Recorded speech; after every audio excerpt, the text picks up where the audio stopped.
बाकी रिलीजन्स के बारे में बाद में आती हूँ, पहले मुसलमान समुदाय के बारे में बात करते हैं, क्योंकि चाहे ओवैसी साहब हों, चाहे ममता बनर्जी हों, और फिर बहुत से विदेशी मीडिया जो है वो भी कह रही है it's an anti Muslim law, because आप मुसलमानों को नहीं शामिल कर रहे हैं, तो वो क्राइटेरिया ही है कि मुसलमान नहीं होने चाहिए।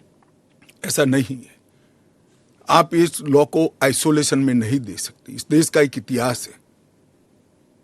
15 अगस्त 1947 को देश का विभाजन हो गया, देश 3 हिस्सों में बंट गया। वो बैकग्राउंड है। भारतीय जनसंघ, भारतीय जनता पार्टी हमेशा विभाजन का विरोध किया। हम कभी सहमत नहीं थे। इस देश का विभाजन धर्म के आधार पर होना ही नहीं चाहिए था, मगर उस वक्त किया गया। जब धर्म के आधार पर आप विभाजन करते हो और वहां जो अल्पसंख्यक है उन लोगों पर ढेर सारे अत्याचार हो, धर्म परिवर्तन कराए जाए, इनकी महिलाओं को अपमानित किया जाए, वो माँ बहन बेटी के लिए वो शरण में आए भारत की, तो क्या उसको यहां नागरिकता का अधिकार नहीं है? और स्वयं कांग्रेस के नेताओं ने आजादी के वक्त सैकड़ों भाषणों में कहा है कि अभी मारकाट चल रही है, अभी जहां है वहां रह जाइए, बाद में जब कभी भी भारत में आएंगे आपका स्वागत है। परंतु बाद में इलेक्टोरल पॉलिटिक्स चालू हुई, वोट बैंक की राजनीति चालू हुई। एपीसमेंट के कारण वो वादा कांग्रेस पार्टी ने कभी पूरा नहीं किया, जो आज नरेंद्र मोदी पूरा कर रहे हैं।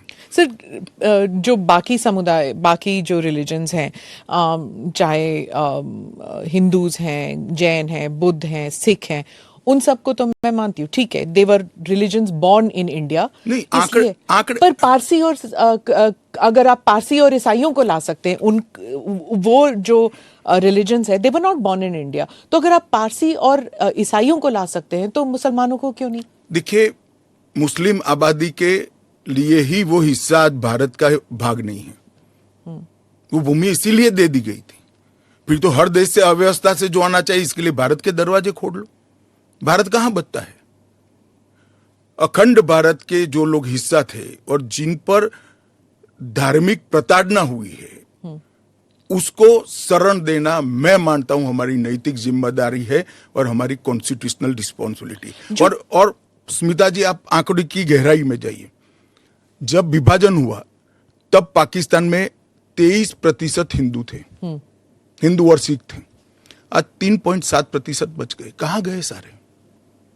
इतने सारे तो यहां आए नहीं। धर्म परिवर्तन हुआ, अपमानित किया गया, दोयम दर्जे के नागरिक के नाते इनको रखा गया। कहां जाएंगे ये लोग? क्या देश इसका विचार नहीं करेगा? देश की पार्लियामेंट इसका विचार नहीं करेगी? देश की पॉलिटिकल पार्टियों ने इनका विचार नहीं करना चाहिए? इसमें अहमदी मैं है, बांग्लादेश की बात करता हूं जी। 1951 में हिंदुओं का प्रतिशत 22% था। मैं 51 की बात कर रहा हूं, बांग्लादेश की 51 के आंकड़े ऊपर हमारे पास है। 2011 की जनगणना में वो 10% रह गए। कहां गए वो लोग? अफगानिस्तान 1992 के पूर्व, मैं 92 के आंकड़े मेरे पास लगभग 2 लाख सिख और हिंदू थे और आज करीब 500 बच गए। क्या इन लोगों को अपनी बिलीफ से जीने का अधिकार नहीं है? वो जब भारत एक था तब हमारे ही थे, हमारे ही भाई है, हमारी ही बहन है, हमारी ही माता है। अगर यही थ्योरी को आप अपना लो तो पार्टीशन के बाद इतने सारे शरणार्थियों को क्यों लिया?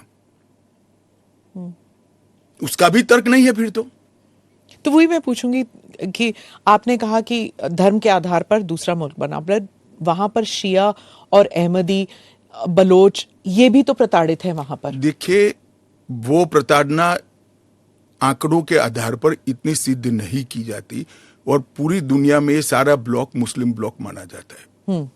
आप मेरी बात समझ कर चलिए। और शिया, अहमदिया वो तो छोड़िए, मुसलमान को भी अधिकार है यहाँ एप्लीकेशन करने का। हमारे संविधान ने रास्ता खोला है, वो एप्लीकेशन कर रेफ्यूजी के तौर पर ना रेफ्यूजी के तौर पर नहीं, नागरिकता लेने के लिए अप्लाई कर सकते हैं। भारत सरकार इनकी भारत की सुरक्षा और भारत की बाकी सारी चीजों को देखते हुए उसका निर्णय करेगी। अच्छा, तो एक रास्ता किसी के लिए बंद नहीं है। अच्छा। ये स्पेशल एक्ट इसलिए बनाया है कि ये किसी भी वैध डॉक्यूमेंट के बगैर शरण में आए हैं, बॉर्डर क्रॉस कर कर आ गए हैं। तो अब आपने पोर्टल भी खोल दिया है, उसमें वो सारे डिटेल्स करेंगे। वो पोर्टल सुरक्षित है, और अगर किसी के पास दस्तावेज नहीं है तो क्या अब वो ना नागरिक है, ना माइग्रेंट है, ना रेफ्यूजी है, क्या बन जाते हैं? देखिए, मैं आपको बताता हूं, जिनके पास दस्तावेज नहीं है इसका रास्ता हम बाद में ढूंढेंगे, परंतु जिनके पास दस्तावेज है वो मेरे एक रफ अंदाज से 85% से ज्यादा है।